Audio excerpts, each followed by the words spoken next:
नमस्कार दोस्तों, स्वागत है आपका हमारे YouTube चैनल पर। दोस्तों, उत्तर प्रदेश पंचायत चुनाव 2026। दोस्तों, अगर आप प्रधानी का चुनाव 2026 में लड़ना चाहते हैं तो कौन कौन से डॉक्यूमेंट की आपको ज़रूरत पड़ेगी नामांकन के दौरान, और आपका नामांकन खारिज हो जाता है तो कैसे खारिज होता है, उसका कारण क्या होता है, उसका रीज़न क्या होता है, आज की इस वीडियो के माध्यम से टोटल जानकारी आपको देने वाले हैं। कौन कौन से डॉक्यूमेंट लगने वाले हैं आपकी बार पंचायत चुनाव में नामांकन के लिए, तो कौन कौन से डॉक्यूमेंट आप लोगों को बनवाने पड़ेंगे, चाहे आप प्रधानी चुनाव लड़ना चाहते हो या बीडीसी का चुनाव लड़ना चाहते हो, तो कौन कौन से दस्तावेज की ज़रूरत पड़ेगी आपकी बार नामांकन करने के लिए। तो दोस्तों ध्यान से देखिएगा। दोस्तों आपको बता दें, यहाँ पर हमने जो लिस्ट तैयार करके रखी है चुनाव आयोग की ऑफिशियल वेबसाइट पर डॉक्यूमेंट की, वहाँ पर लिस्ट बताई गई है। दोस्तों आपको बता दें, जो लिस्ट आपको दिखाने जा रहे हैं, बताने जा रहे हैं डॉक्यूमेंट के बारे में, ये 2021 में ये नामांकन फार्म के अंतर्गत ये दस्तावेज मांगे गए थे। अगर कोई नया रूल या नया नियम लागू किया जाता है तो हो सकता है कोई डॉक्यूमेंट यहाँ पर बढ़ाए जा सकते हैं। फिलहाल 2021 में ये डॉक्यूमेंट नामांकन के दौरान मांगे गए थे। तो यहाँ पर नंबर 1 पहला डॉक्यूमेंट दोस्तों है कि नामांकन फार्म। नामांकन फार्म 4 सेट में आप ले सकते हैं। 4 सेट में नामांकन फार्म इसलिए दिया जाता है क्योंकि अगर पहले सेट में, पहले नामांकन फार्म में अगर कोई गलती हो जाती है तो आपका दूसरा वाला सही हो, यानी कि आपका नामांकन खारिज ना हो। इसलिए नामांकन फार्म प्रत्येक प्रत्याशी को 4 सेट में दिए जाते हैं।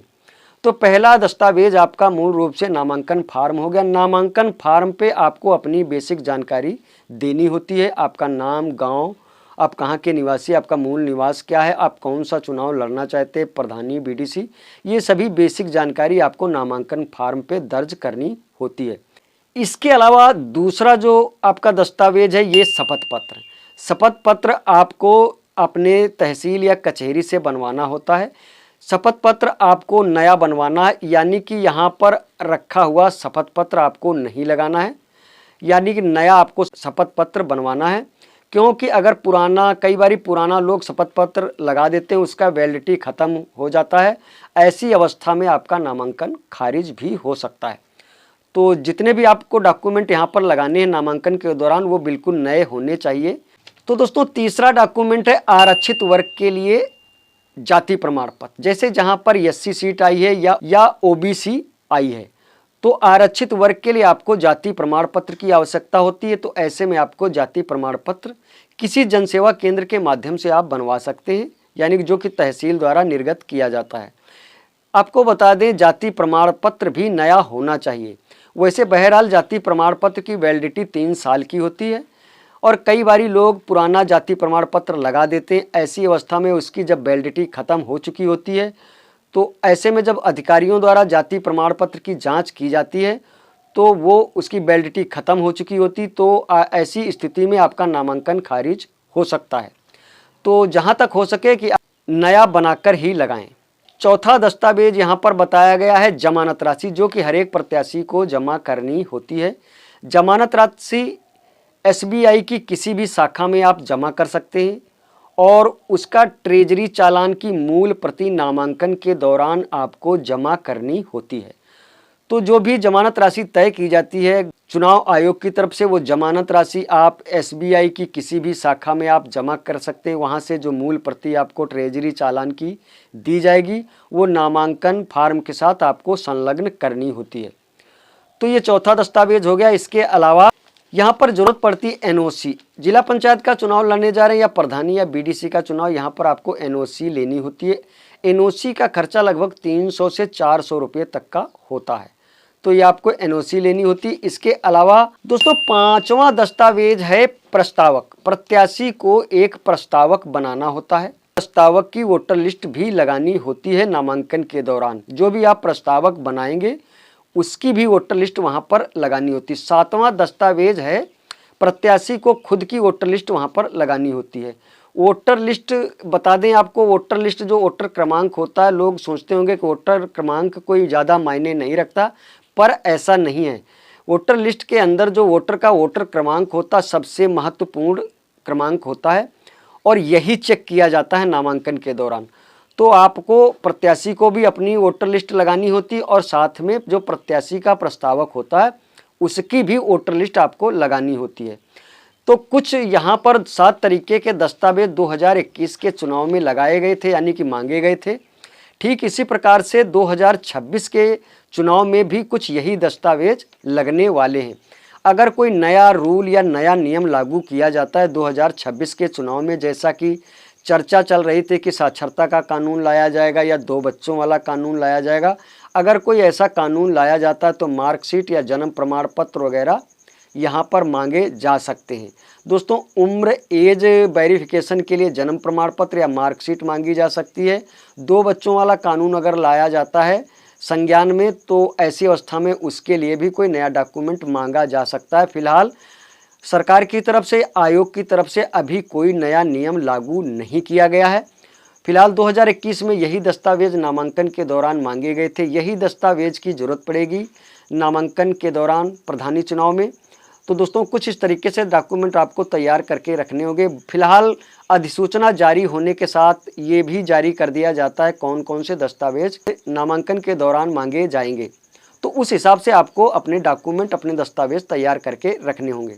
दोस्तों, अब बता दें आपका नामांकन खारिज क्यों हो जाता है।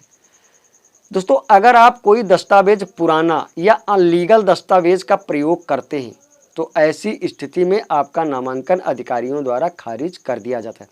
फिलहाल आपको बता दें, नामांकन की जांच के दौरान प्रत्याशी से संपर्क किया जाता है। अगर आपका कोई दस्तावेज सही नहीं है तो नामांकन की जांच के दौरान अधिकारियों द्वारा प्रत्याशी से संपर्क करके उसे बताया जाता है कि आपका यह दस्तावेज सही नहीं है।